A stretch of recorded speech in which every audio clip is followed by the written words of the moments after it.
నాదర్గుల్ భూముల వ్యవహారం రాష్ట్ర రాజకీయాల్లో ప్రకంపనలు సృష్టిస్తోంది. కాంగ్రెస్ ప్రభుత్వంపై మాజీ మంత్రి హరీష్ రావు 7,000 కోట్ల రూపాయల భూ కుంభకోణం ఆరోపణలు చేశారు. గతంలో బీఆర్ఎస్ ప్రభుత్వం కాపాడిన ప్రభుత్వ భూములను రేవంత్ సర్కార్ భక్షిస్తోందని మండిపడ్డారు. దళితుల భూములను గద్దలా తన్నుకుపోతున్నారని విమర్శించారు. ఈ స్కామ్ లో ప్రభుత్వ పెద్దల హస్తం ఉందన్నారు. ప్రభుత్వం ఎస్సీ ఎస్టీలకు పట్టాలు ఇస్తామని చెప్పి ఒకవైపు ఎక్విజేషన్ చేయడం, మరొక వైపు పారిశ్రామికవేత్తల రూపంలో ఆ భూములను కొల్లగొట్టడం, మరొక వైపు కబ్జాలు పెట్టడం, ఈ రకంగా ఇవాళ కాంగ్రెస్ ప్రభుత్వం అనేక కుట్రలకు పాల్పడతా ఉంది. అందులో ఒక పెద్ద కుంభకోణం. దీని వెనుక ప్రభుత్వ పెద్దలే ఉన్నారు. లాస్ట్ లో అన్ని ఆధారాలు కూడా చూపిస్తా. I will show with all documents. రక్షకుడే భక్షకుడైంది. ఇక్కడ భూములను కాపాడవలసిన వాడే భక్షిస్తున్నాడు. ఎట్లా భక్షిస్తుండో అన్ని ఆధారాలు కూడా బయట పెడతాం. ఈ స్కామ్ అంతా ఇంత కాదు. 7,000 కోట్ల రూపాయల స్కామ్. హైదరాబాద్ నడుబొడ్డున 7,000 కోట్ల రూపాయల భూ కుంభకోణానికి ఈ ప్రభుత్వ పెద్దలు దాంట్లో భాగస్వాములు. ఈ భూములు నాదర్గుల్ భూములు. ఈ భూములకు చాలా చరిత్ర ఉంది. ఈ భూములను ప్రభుత్వ భూములుగా డిక్లేర్ చేయాలని ఉమ్మడి రాష్ట్రంలో చంద్రబాబు నాయుడు పోరాటం చేసినాడు. రాజశేఖర్ రెడ్డి గారు ఈ భూములను ప్రభుత్వ భూములుగా ప్రకటించారు. కేసీఆర్ గారి ప్రభుత్వం ఈ భూములను రక్షించింది. ఇప్పుడు వచ్చిన రేవంత్ రెడ్డి ప్రభుత్వం భక్షిస్తున్నది.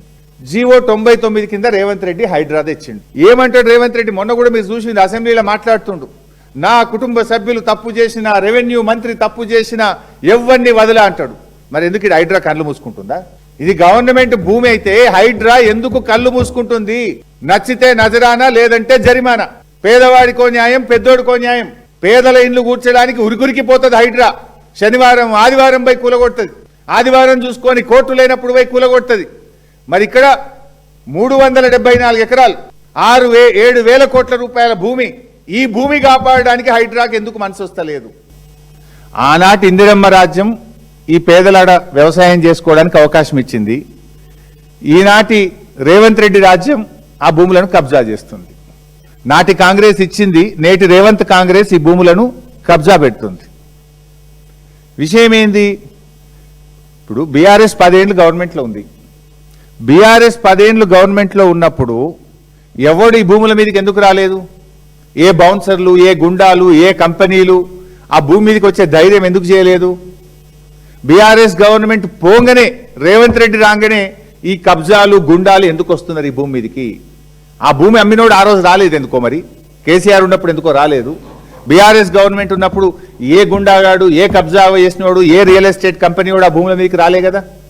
ఇవాళ కాంగ్రెస్ వచ్చినాకనే, రేవంత్ రెడ్డి వచ్చినాకనే ఎందుకు వస్తున్నది అంటే దొంగ లెవెల్లో అర్థమైపోతుంది. ల్యాండ్ సీలింగ్ యాక్ట్ భూమి అమ్మడానికి అనుమతించదు.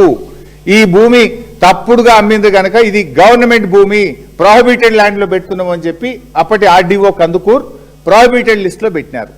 ఆ రోజు నుంచి ఇవాళ భూభారతి ఓపెన్ చేస్తే కూడా అది గవర్నమెంట్ ల్యాండ్ అని ఇవాళ రికార్డులో కూడా ఉన్నది.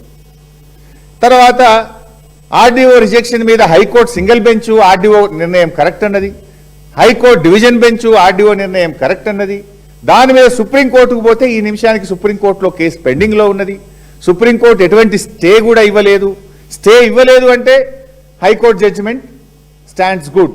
హైకోర్టు జడ్జిమెంట్ స్టాండ్స్ గుడ్ అంటే ఆర్డీఓ ఈ భూములను నిషేధిత భూములుగా పెట్టింది, స్టాండ్స్ గుడ్.